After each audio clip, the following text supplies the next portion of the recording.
Hello, I'm Andy Tosh, and my final project is the failure analysis of a passenger assist grip. The purpose of this presentation is to increase knowledge of ceiling-mounted, specifically hinged assist grips. There are other assist grips that do not have a hinge, and there are also portable/removable assist grips, but specifically ceiling-mounted hinged assist grips. It is also aimed to resolve the disconnect between the intended and the actual use of these handles, and to increase safety and maintain brand integrity for Toyota. During this presentation, I will discuss how and why the assist grip failed, as well as provide several recommendations to prevent similar failures. Ultimately, this presentation is aimed at Toyota design and quality engineers, as they are the ones that have the power to prevent failures like this in the future. The setting for this failure is a 2014 Toyota Highlander. This car is non-garaged and is constantly in the Texas sun and heat. For its age, this automobile is lightly used, and the passenger assist grip is rarely used. At the time of failure, the car was sitting at a 15-degree incline, with the passenger seat sitting below the driver's. This is depicted in image 2, which does depict a 15-degree angle. So when the passenger was trying to enter the vehicle, it was an awkward entry angle. Thus, they needed to use the handle to help support them into the car. The handle itself is made out of acrylonitrile butadiene styrene, abbreviated ABS. This is a thermoplastic composite material made of two phases, one being polybutadiene, abbreviated PB, and polystyrene acrylonitrile, abbreviated SAN. SAN is short and brittle, whereas PB is long and rubbery, which allows it to mask the brittleness of the SAN phase. Together, they have increased strength and toughness. However, there are drawbacks to this material. The main one being PB reduces the environmental resistance of the overall composite through oxidation. Oxidation is faster the farther above a polymer's glass temperature you go. The glass temperature of ABS being negative 90 degrees Celsius, whereas Texas summers can exceed 40 degrees Celsius.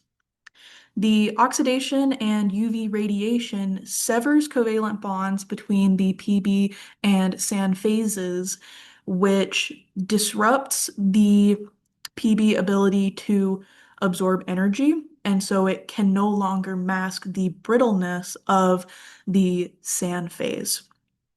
To illustrate the consequences of oxidation of ABS, I've included a case study from 1995 where 9 million vehicles were recalled because of ABS degradation in seatbelt buckles. What they found was oxidation caused micro cracks on the surface of the belt buckle. So, with the ABS being brittle because of oxidation, plus cracks on the surface, when those buckles are under any sort of tension, they fracture. So, this is how a seal-mounted hinged assist grip should look.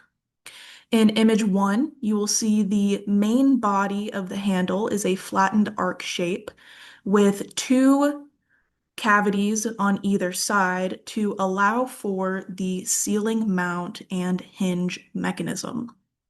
Image 2 shows inside that mount where there is a metal hinge pin around which is coiled a metal spring to allow for the hinge.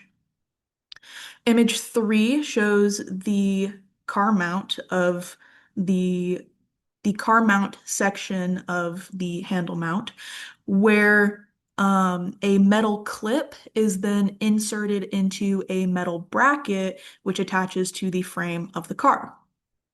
However, this is what the assist grip does look like. It fractured at the ABS mounts. And because there are multiple sections and angles, I have labeled these side A and side B. Fracture components for side B were unlocatable, so more detail is going to be given about side A. Images 1 through 4 show the fractured mounts that are still attached to the vehicle. Image 1 being a head-on view, image 2 being an underneath view, and images 3 and 4 being close-ups. Images 5 through 7 show the removed fracture components, with more information being on the fracture surface of side A. Going into the fracture patterns, starting with side A, we see multiple initiation points because of the converging propagation paths. If we look at the top fracture surface, we see that the propagation lines converge on the left at, if you turn the component, you will see there is a divot.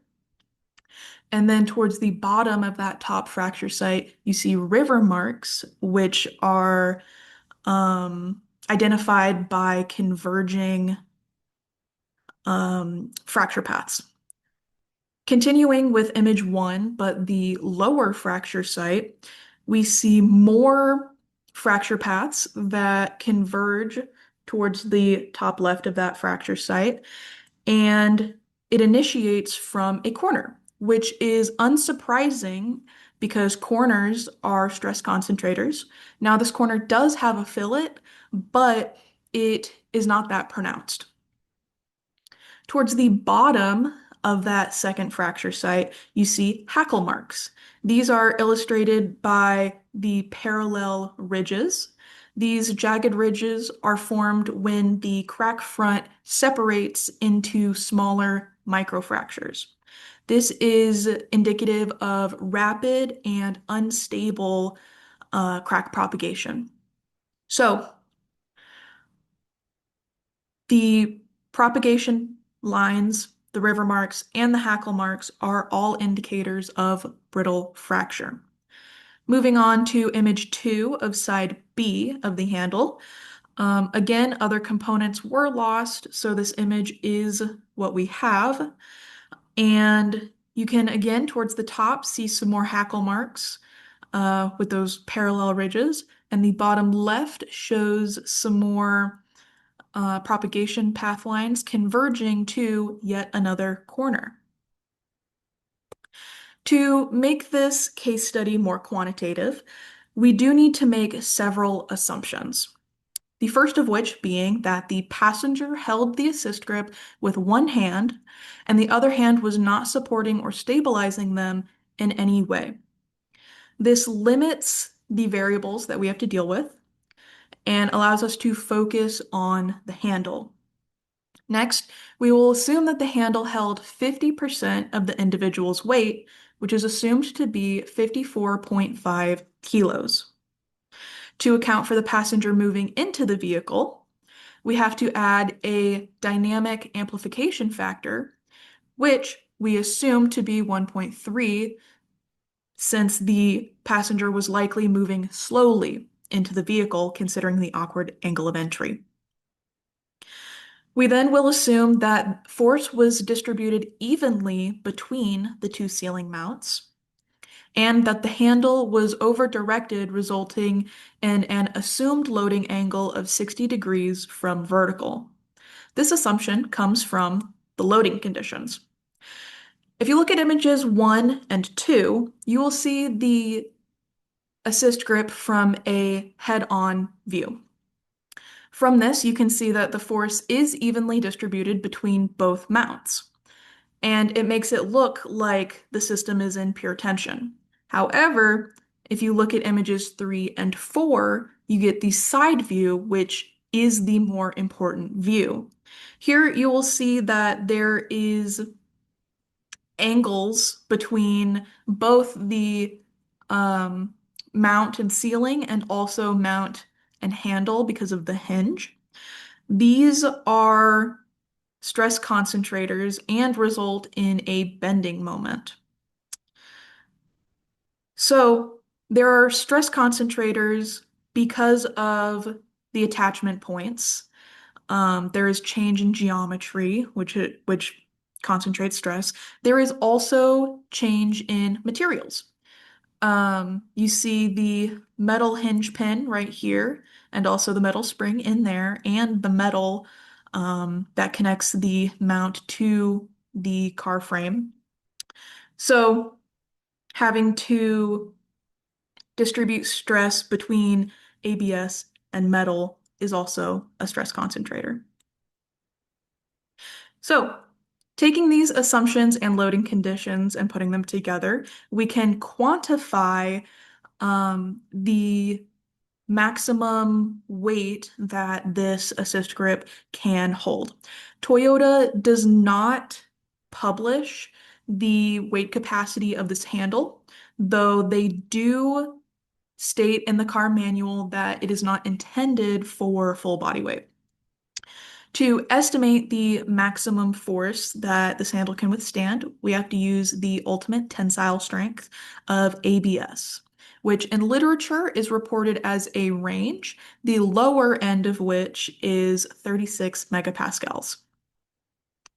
Then the area that this force is bearing against is going to be these metal sections here, which were estimated to be a little under 18 square millimeters.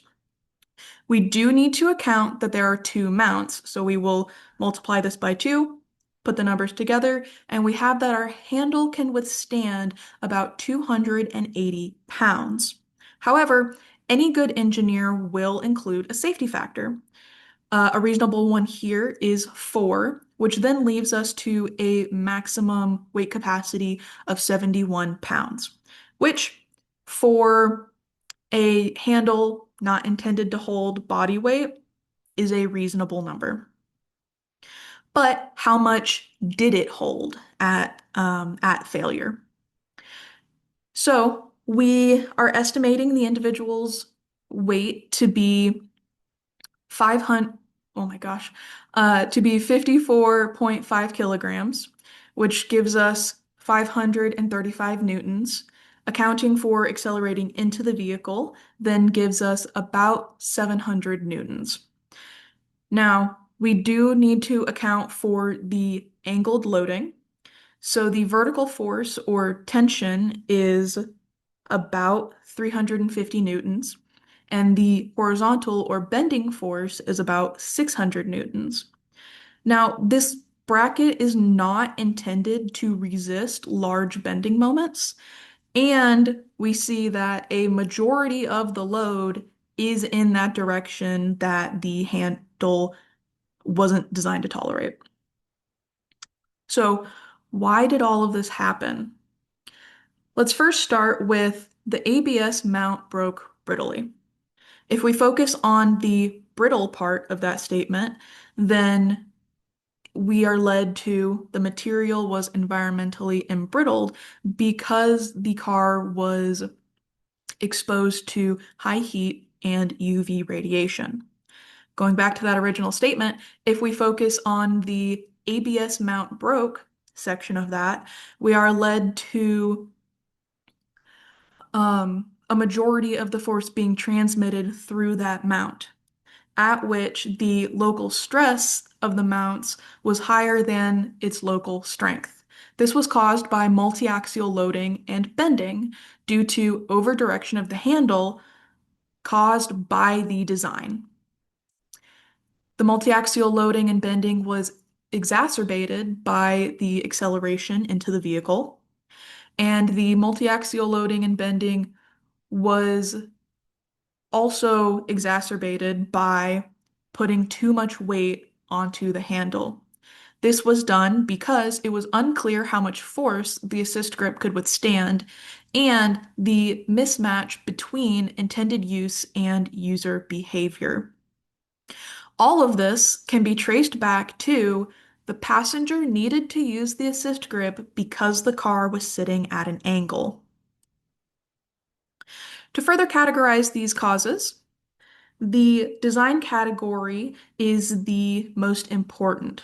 There are multiple components to this assist grip, which means there are attachment points, which are stress concentrators, and it's made of multiple materials, which is a stress concentrator. The angle of these attachments, when the handle is fully extended, it's still at about a 60-degree angle, um, which causes a bending moment. There is also a lack of information regarding the capacity of these assist grip handles because Toyota doesn't release the stress ranges or weight capacities of these parts. Regarding manufacturing, no glaring issues were found. Operation is the second largest category here, which too much weight was put on the handle. The car manual, again, does state that the handle shouldn't be used to hold body weight. However, it is assumed by many customers that a handle put next to the door is likely to be used to help you get in and out of the car. This is a disconnect between the intended use and the customer's will. Also, the car was out in the elements, causing oxidation, but this can only be helped so much considering where the customer might live or their living conditions. Maintenance. The Toyota car manual does state that the handle should be replaced periodically. Though periodic is a vague term, there is no concrete timeline. There is also no um, visual indicators that they provide to look out for any warning signs that your component needs to be replaced.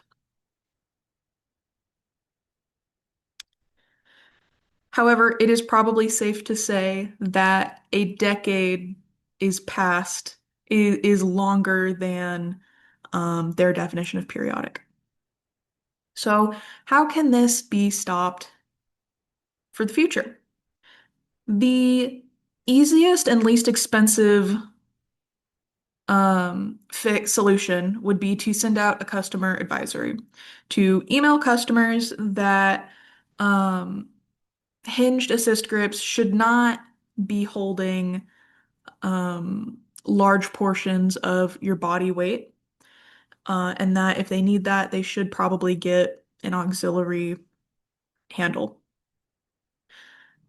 Next, in low effort but more expensive, is adding interior warnings. The cheapest option of this would be to add a vinyl sticker on the handle that either verbally or pictorially illustrates that this handle cannot withstand high loads. To make this a more permanent warning, the we could change the injection mold of the handle or emboss the message into the polymer.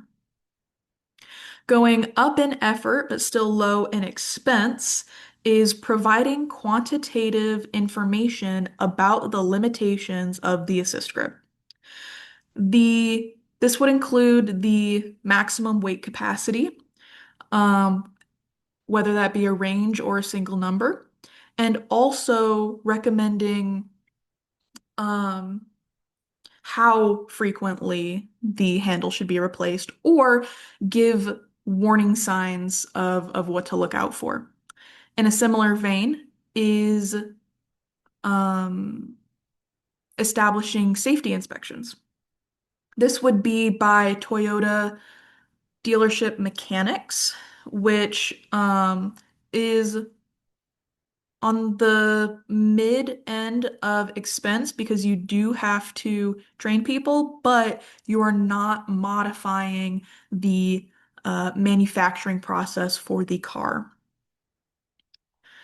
Going into the top right quadrant, we have adding overmolded metal bushings.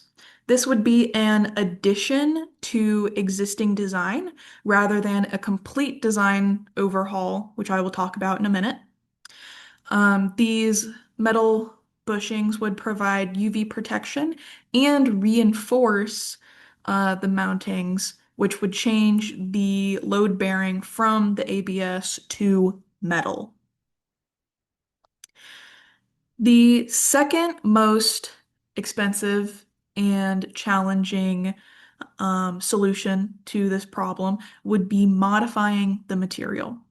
ABS can be embrittled, so if you had a new material, maybe that was stronger, that was more oxidation resistant, this would be both challenging and expensive because you would need to research the correct material and also be able to source it for a long period of time. Now, the most expensive and challenging solution would be to modify the design entirely. And there are a couple ways that this could be done. If you change the angle of the hinge so that the handle is in pure tensile loading, ABS does have a good tensile strength. So if you load it purely in tension, it will it will perform better. You could remove the hinge entirely. There is a different type of assist grip that is the solid body arc handle directly mounted to the car. So there are no moving parts and thus no stress concentrators like we have in the hinged version. Lastly, since the failure was at the mount, you could increase the surface area of the mounting connection so that the stress is distributed more effectively. Ultimately, a lot can be learned from this failure. The intended use for this part does not match user behavior. There are inherent conceptions about handles in that they are expected to stabilize us. More quantitative limits, more quantitative information is needed for this component. If the capacity of the handle is unknown, it is more likely to be used brazenly and thus more likely to fail. Environmental degradation and oxidation is inevitable, so it's necessary the material be resistant. And finally, this failure is preventable, but action must be taken to realize that. These are my references, and thank you for listening to my presentation.